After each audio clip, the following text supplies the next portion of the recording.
Hello friends, study with bank की current affair session में आपका स्वागत है। ये current affair SSC, banking, railway, state PCS, CDS, CAPF, NDA और अदर कॉम्पिटिटिव एग्जाम आदि में सहायक होंगे। आज की डेट है 28 अप्रैल 2022। तो चलिए आज का करंट अफेयर शुरू करते हैं। आज का पहला प्रश्न है, हाल ही में किस देश में बर्ड फ्लू के H3N8 स्ट्रेन के साथ पहला मानव संक्रमण दर्ज किया गया है? ऑप्शन ए रूस, option B Japan, option C चीन, ऑप्शन डी नेपाल। देखिए, विश्व भर में कोरोना वायरस का कहर अभी थमा नहीं था कि चीन के हैनान प्रांत में बर्ड फ्लू के H3N8 बर्ड फ्लू स्ट्रेन से मानव के संक्रमित होने का पहला मामला मिला है। चीन के राष्ट्रीय स्वास्थ्य आयोग के अनुसार इससे संक्रमण का लोगों में फैलने का जोखिम कम है। स्वास्थ्य आयोग ने कहा कि H3N8 घोड़ों, कुत्तों और पक्षियों में पहले से ही पाया जा चुका है। उन्होंने कहा कि H3N8 से किसी इंसान के संक्रमित होने का यह पहला केस है। बर्ड फ्लू बीमारी में सर्दी, जुकाम, खांसी, मांसपेशियों में दर्द होना, सांस फूलना, सिर दर्द, ठंड के साथ बुखार आना आदि लक्षण होते हैं। तो इसका जो सही आंसर होगा वो होगा आपका ऑप्शन सी चीन। चलिए नेक्स्ट क्वेश्चन पे चलते हैं। क्वेश्चन नंबर सेकंड है, हाल ही में प्रधानमंत्री नरेंद्र मोदी ने किस राज्य के दौरे के समय दूधबाणी नामक एक सामुदायिक रेडियो स्टेशन का उद्घाटन किया? Option A Punjab, option B Gujarat, option C Karnataka, option D Rajasthan. देखिए, हाल ही में प्रधानमंत्री नरेंद्र मोदी द्वारा गुजरात दौरे के समय दूधबाणी नामक एक सामुदायिक रेडियो स्टेशन का उद्घाटन किया गया, जो सामुदायिक रेडियो स्टेशन पशुपालन को समर्पित है। बनास डेयरी सामुदायिक रेडियो स्टेशन को बनासकांठा जिले में सहकारी दुग्ध उत्पादक संघ द्वारा स्थापित किया गया है, जिसे बनास डेयरी के नाम से भी जाना जाता है। यह देश का पहला सामुदायिक रेडियो स्टेशन है जो पूरी तरह से पशुपालकों को समर्पित है। दूधबाणी सामुदायिक रेडियो स्टेशन की स्थापना किसानों को आवश्यक वैज्ञानिक जानकारी प्रदान करने के उद्देश्य से की गई है, जो पशुपालन और कृषि के लिए प्रासंगिक है। बनास डेयरी की स्थापना वर्ष 1969 में हुई थी तथा यह गुजरात सहकारी दुग्ध विपणन संघ का एक प्रभाग है, जिसका स्वामित्व सहकारिता मंत्रालय गुजरात सरकार के पास है। यह गुजरात के बनासकांठा जिले में स्थित है और यह एशिया का सबसे बड़ा दूध उत्पादक संगठन है। बनास डेयरी का मुख्यालय पालनपुर में स्थित है।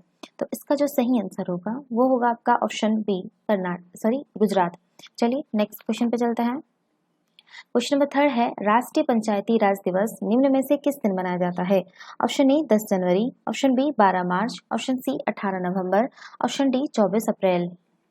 देखिए, राष्ट्रीय पंचायती राज दिवस भारत में प्रत्येक साल 24 अप्रैल को मनाया जाता है। पहला राष्ट्रीय पंचायती राज दिवस वर्ष 2010 में मनाया गया था। तब से भारत में प्रत्येक साल 24 अप्रैल को राष्ट्रीय पंचायती राज दिवस मनाया जाता है। यह दिन वर्ष 1992 में संविधान के 73वें संशोधन के अधिनियम का प्रतीक है। तो इसका जो सही आंसर होगा वो होगा आपका ऑप्शन डी होगा आपका 24 अप्रैल। चलिए नेक्स्ट क्वेश्चन पे चलता है। क्वेश्चन नंबर 4 है, फार्मूला 1 चैंपियन मैक्स वर्स्टापेन ने किस देश में एमिलिया रोमाग्ना ग्रांड प्रिक्स खिताब जीता है? Option A Italy, option B चीन, ऑप्शन सी रूस, ऑप्शन डी बांग्लादेश। देखिए, formula 1 champion Max Verstappen Red Bull Netherlands ने इटली के एमिलिया रोमाग्ना ग्रांड प्रिक्स खिताब जीता है।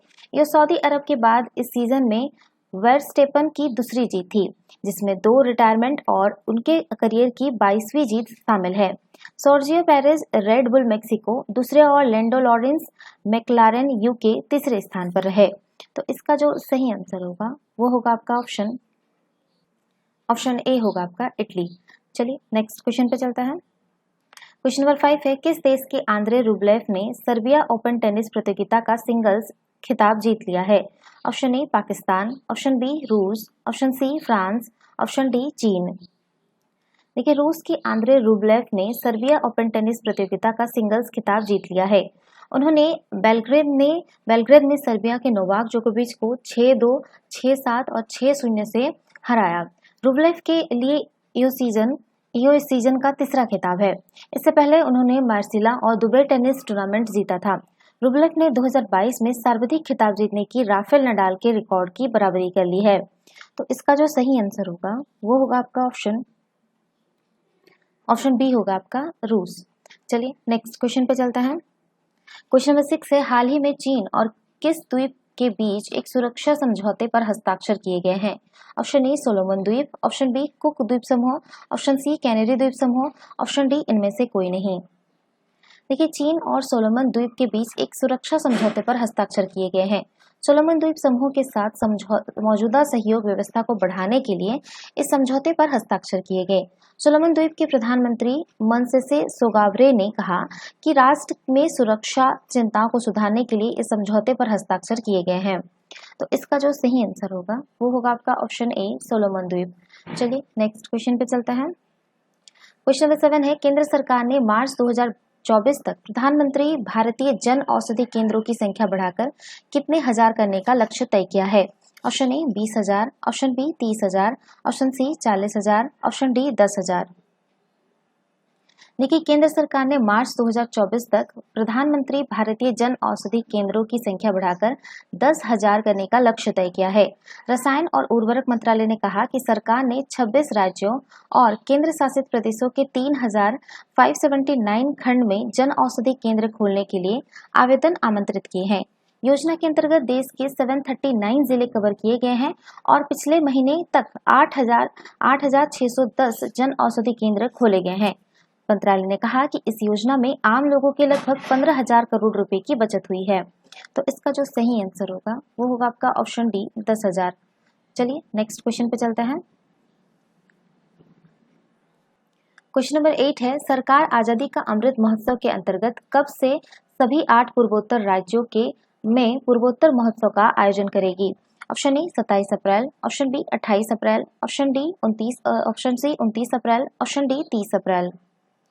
देखिए, सरकार आजादी का अमृत महोत्सव के अंतर्गत 28 अप्रैल यानी आज से सभी 8 पूर्वोत्तर राज्यों में पूर्वोत्तर महोत्सव का आयोजन करेगी। पूर्वोत्तर क्षेत्र में विकास मंत्रालय के अनुसार 7 दिन के इस महोत्सव का उद्देश्य हम किसी से कम नहीं की भावना के साथ पूर्वोत्तर क्षेत्र की उपलब्धियों को प्रदर्शित करना है। महोत्सव के दौरान पूर्वोत्तर के सौंदर्य और विभिन्न क्षेत्रों में इसकी उपलब्धियों के बारे में जानकारी दी जाएगी। ये कार्यक्रम पूर्वोत्तर के विकास के लिए महत्वपूर्ण सभी क्षेत्रों में आयोजित होंगे। इनमें बुनियादी सुविधाएं, निवेश क्षमता, ऊर्जा जरूरतें और पूर्वोत्तर के विकास में महिलाओं की भूमिका शामिल है। मंत्रालय के अनुसार पिछले 8 वर्षों में पूर्वोत्तर क्षेत्र ने संपर्क स्थापित करने के मामले में काफी प्रगति की है। प्रधानमंत्री ग्रामीण सड़क योजना के माध्यम से दूर दराज के क्षेत्रों में संपर्क स्थापित करने में तेजी आई है। तो इसका जो सही आंसर होगा वो होगा आपका ऑप्शन बी 28 अप्रैल। चलिए नेक्स्ट क्वेश्चन पे चलते हैं। क्वेश्चन नंबर 9 है, खेलो इंडिया यूथ गेम 2021 इस बार कब से कब तक आयोजित किए जाएंगे? ऑप्शन ए 4 से 13 जून 2022 तक, ऑप्शन बी 5 से 14 जून 2022 तक, ऑप्शन सी 6 से 15 जून 2022 तक, ऑप्शन डी 7 से 16 जून 2022 तक। देखिए, खेलो इंडिया यूथ गेम 2021 इस बार 4 से 13 जून 2022 तक आयोजित किए जाएंगे। इनमें देश भर से 8500 खिलाड़ी हिस्सा लेंगे। अंडर 18 वर्ग के 25 खेलों में 5 भारतीय खेल भी शामिल हैं। खेल प्रतियोगिताएं पंचकुला के अलावा शाहबाद, अंबाला, चंडीगढ़ और दिल्ली में होगी। 8 मई को पंचकुला में इंद्रधनुष सभागार में इस प्रतियोगिता का शुभारंभ एवं लोगो लॉन्च किया जाएगा। आजादी के अमृत महोत्सव के दौरान स्वतंत्रता संग्राम में के असंख्य सेनानियों की कहानियों वो प्रदेश के उत्कृष्ट खिलाड़ियों का परिचय प्रदर्शनी के जरिए किया जाएगा। खेलो इंडिया योजना का उद्देश्य पूरे देश में लोगों को प्रोत्साहित करना तथा इस प्रकार बच्चों और युवाओं का समग्र विकास, सामुदायिक विकास, सामाजिक एकीकरण, लैंगिक समानता, स्वस्थ जीवन शैली, राष्ट्रीय गौरव एवं खेलों के विकास से जुड़े आर्थिक अवसरों के माध्यम से खेल क्षमताओं का दोहन करना है। तो इसका जो सही आंसर होगा वो होगा आपका ऑप्शन ए होगा आपका 4 से 13 जून 2022। चलिए नेक्स्ट क्वेश्चन पे चलते हैं। क्वेश्चन नंबर 10 है आपका, विश्व टीकाकरण सप्ताह 2022 का आयोजन कब से कब तक किया जा रहा है?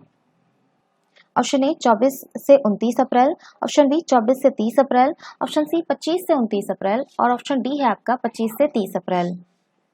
देखिए, विश्व टीकाकरण सप्ताह 2022 का आयोजन 24 से 30 अप्रैल तक किया जा रहा है। विश्व टीकाकरण सप्ताह 2022 का विषय है सभी के लिए लंबा जीवन और इसका उद्देश्य लोगों को इस विचार के लिए एकजुट कराना है कि टीके हमारे सपनों को पूरा करने, अपने प्रियजनों की रक्षा करने और एक लंबा स्वस्थ जीवन जीना संभव बनाते हैं। विश्व टीकाकरण सप्ताह विश्व स्वास्थ्य संगठन द्वारा समन्वित एक स्वास्थ्य अभियान है जिसे प्रतिवर्ष अप्रैल के अंतिम सप्ताह में मनाया जाता है। इसका उद्देश्य सभी उम्र के लोगों को बीमारी से बचाने हेतु टीके के उपयोग को बढ़ावा देना है। टीकाकरण वैश्विक स्वास्थ्य और विकास की सफलता को प्रदर्शित करता है, जिससे प्रतिवर्ष लाखों लोगों की जान बचती है। अभी भी दुनिया में लगभग 20 मिलियन टीका रहित और कम टीकाकरण वाले बच्चे हैं। तो इसका जो सही आंसर होगा वो होगा आपका ऑप्शन बी होगा आपका 24 से 30 अप्रैल तक। चलिए, ये था आज के करंट अफेयर। वीडियो पसंद आए तो लाइक, शेयर और कमेंट करना ना भूले। साथ ही साथ चैनल को सब्सक्राइब करना ना भूले। Thanks for watching. Have a nice day. Take care.